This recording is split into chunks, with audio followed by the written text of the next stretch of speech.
I'm Sarah Hill, and I want to talk to you today about ADHD. There are a lot of misconceptions out there. A few of them that I found on understood.org are that ADHD is not a medical condition. People with ADHD can never focus. Children with ADHD are always hyper. Well, I'm an adult with ADHD, and I would like to reform the way that you think about it.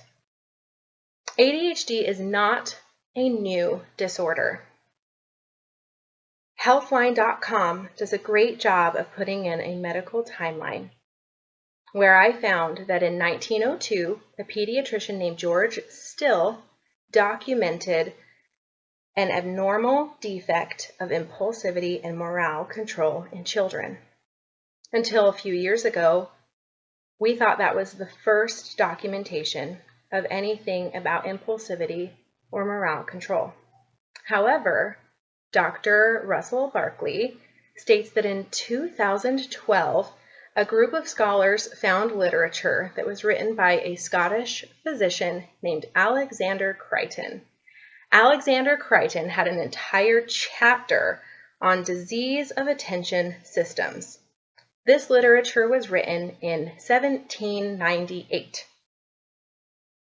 Let's fast forward quite a few years now, and in 1952, ADHD, also known at the time as hyperkink disorder, was classified in the medical community as a medical disorder, debunking the misconception that it is not a medical condition.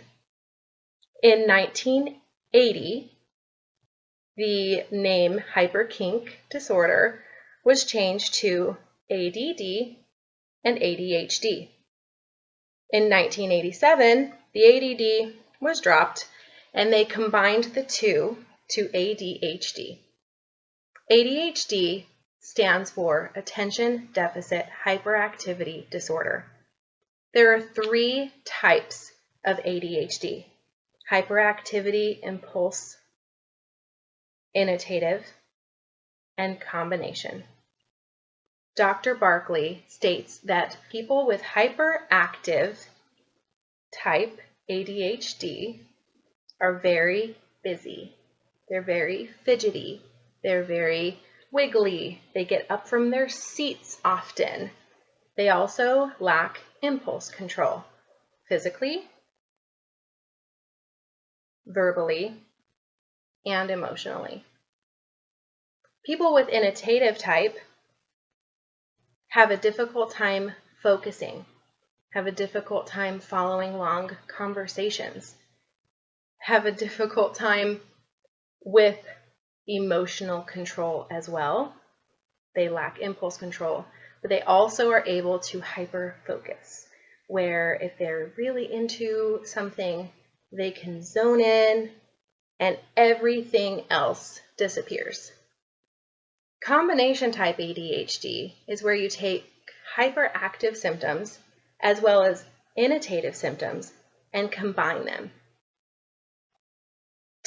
Let's have an example of a combination type ADHD.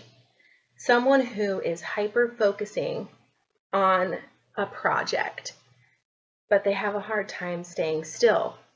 That person may look like they are really close to their paper, really focused and really into it, but their body is wiggly.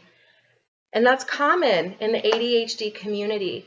Dr. Barkley talks about children with ADHD, and he says that 50 to 70% of children with ADHD will be rejected by a close friend by 2nd grade.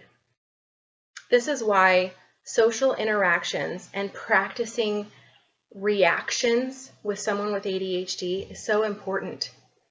Kids are losing their friends because of impulse control. They're overreacting, and people don't like that. Practicing how to react in a socially acceptable way is the best way for people with ADHD to know how to react and respond.